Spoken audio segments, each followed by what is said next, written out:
rinosinusitis es una condición en la cual hay una inflamación de las cavidades perinasales, que son espacios aéreos que están rodeando la nariz dentro del esqueleto de la cara. Los principales senos son los senos frontales, los senos maxilares. Entre las órbitas o los ojos tenemos los senos etmoidales y al fondo del cráneo, en la parte más posterior de la nariz, está el seno esfenoidal. Cuando estas cavidades se inflaman, entonces hablamos de sinusitis o rinosinusitis, porque en general se acompaña también de una inflamación de la nariz. La mucosa o recubrimiento de estas cavidades empieza a inflamarse, se engruesa, se produce acumulación de secreciones y muchas veces esa secreción está infectada por bacterias. La inflamación que se produce en la sinusitis es habitualmente de tipo infecciosa. Por lo general esto parte como una infección viral, un virus, un resfrío, que es de muy fácil contagio entre una persona y otra, pero con el paso de los días va siendo sobreinfectado, es decir, se agregan bacterias a esta infección, con lo cual aparece la mayoría de los síntomas y el cuadro se empieza a prolongar en el tiempo. Así que en general la sinusitis aguda, la sinusitis tradicional que hablamos, se da a entender que es una infección bacteriana. Ahora, hay que mencionar que también existen sinusitis por hongos, que tienen características especiales y son menos habituales. Y también puede haber sinusitis en las cuales el componente infeccioso es menor y lo que predomina es la inflamación, como es el caso de la sinusitis con pólipos. Para distinguir entre una sinusitis aguda o una sinusitis crónica, la principal variable es el tiempo. Una sinusitis que dura desde días a semanas, pero dura menos que 3 meses, se considera una sinusitis aguda.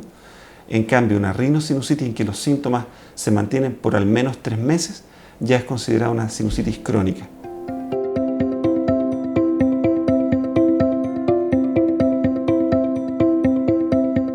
La mayoría de las rinosinusitis bacterianas son iniciadas por un proceso viral, una infección respiratoria alta originada por un virus que inflama la mucosa, empieza a producir secreción en las cavidades, altera el drenaje de estas cavidades hacia la nariz, con lo cual se crean todas las condiciones para que llegue la bacteria a producir el cuadro característico, con dolor de cabeza, con secreción nasal espesa, purulenta, descarga posterior, mucha congestión nasal, muchas veces también tos y carraspera. Ahora, los pacientes que tienen más posibilidad de hacer una sinusitis ante un resfrío común son, por ejemplo, los pacientes alérgicos. Un paciente con rinitis alérgica tiene una verdadera hiperreactividad de la nariz, o sea, una nariz que reacciona exageradamente y frente a este mismo estímulo, una infección viral, se inflama mucho más, se obstruye más, se llena de secreciones y por lo tanto es más fácil que se infecte. También es un factor importante cuando hay alteraciones anatómicas en la nariz. Pacientes con una desviación importante del tabique nasal tienden a tener un drenaje más limitado, más dificultoso de las secreciones desde sus cavidades y con más facilidad pueden empezar a hacer sinusitis frente a los resfríos. En casos más excepcionales podemos ver que alguna inmunodeficiencia, algún problema en la inmunidad del paciente aumenta el riesgo de desarrollar estas infecciones. En niños también vemos que las rinitis alérgicas aumentan la posibilidad de sufrir sinusitis y también pueden haber problemas ya congénitos de su mucosa nasal que también eleva mucho el riesgo de hacer sinusitis a repetición. Enfermedades poco habituales pero serias como es la fibrosis quística o las disquinesias ciliares en que los cilios, estos pelos microscópicos que están en la mucosa nasal, funcionan en forma defectuosa.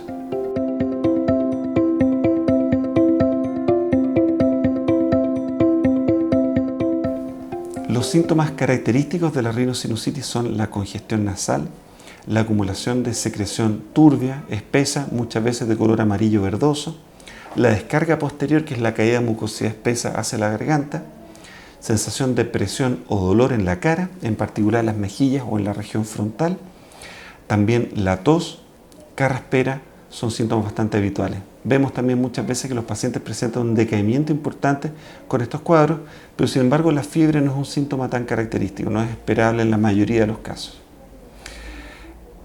En algunas ocasiones también el paciente se puede quejar de sensación de oídos tapados o incluso dolor de oído en relación a todo este cuadro.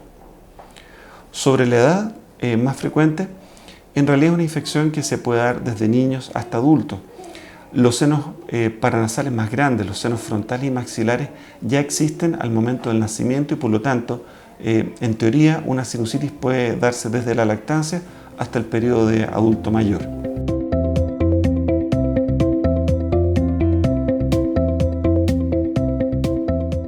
El tratamiento inicial de la rhinosinusitis es un tratamiento médico.